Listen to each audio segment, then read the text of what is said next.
We got to bring it in tight, and we got to bring it. Because when the U is on and the U brings it, there's nothing like it. What was it like when Miami was on top? Nico, it was an entirely different world. When Miami ruled college football, I'm telling you right now, it was a different vibe than when any other program has dominated college football. Georgia's dominating right now. Bama has dominated. When Miami dominated, it was with an entire different energy. Folks hated them, not just because they were winning, but because of the attitude they won with. There are 11 offensive guys, there are 11 defensive guys. Of the 22 starters that started that night for the Hurricanes, 11 of them were first-round draft picks. 17 guys on that roster were drafted in the first round. 38 of those guys overall were draft picks.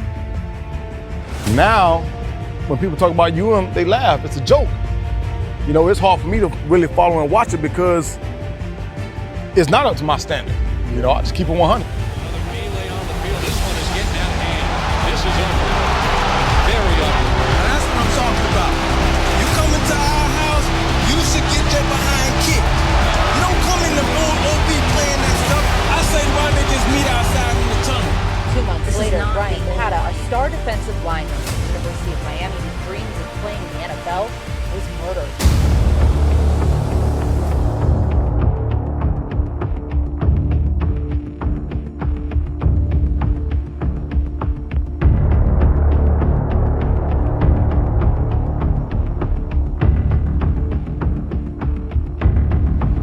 Last year that Larry Coker was the coach there, that's 15 years.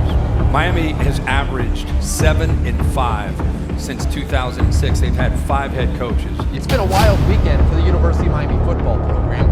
After Saturday's 58-0 home loss to Clemson, the team's worst defeat ever.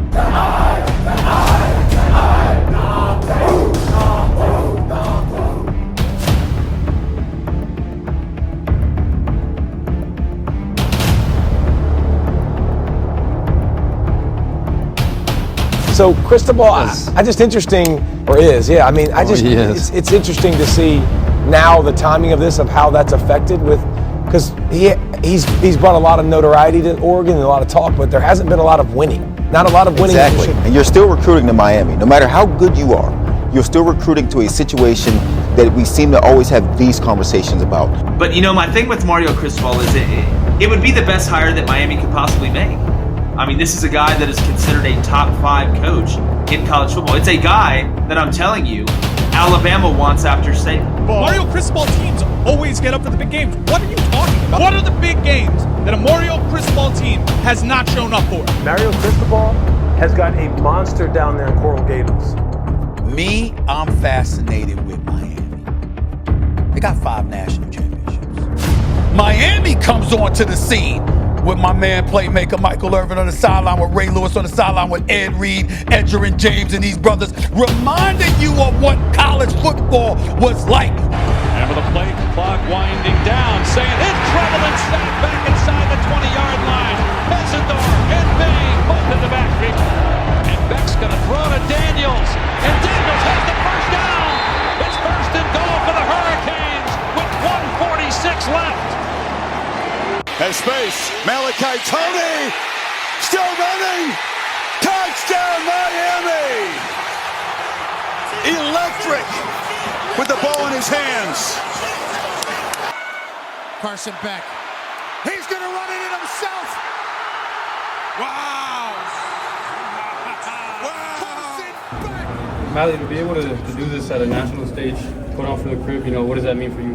It means a lot, man. It's a blessing. A lot of kids want to be in this position. A lot of kids want to do this, stay home and put on for their hometown, home city. So it's a blessing. Yeah.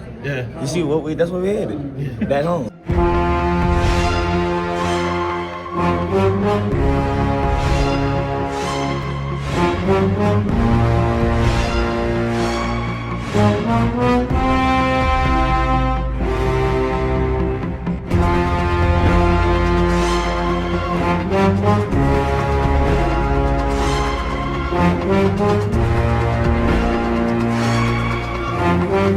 I see a team that's just focused, that's really just motivated, that's locked in, and that fully understands that nothing but our very best will ever be good enough. So we're looking forward to getting to work.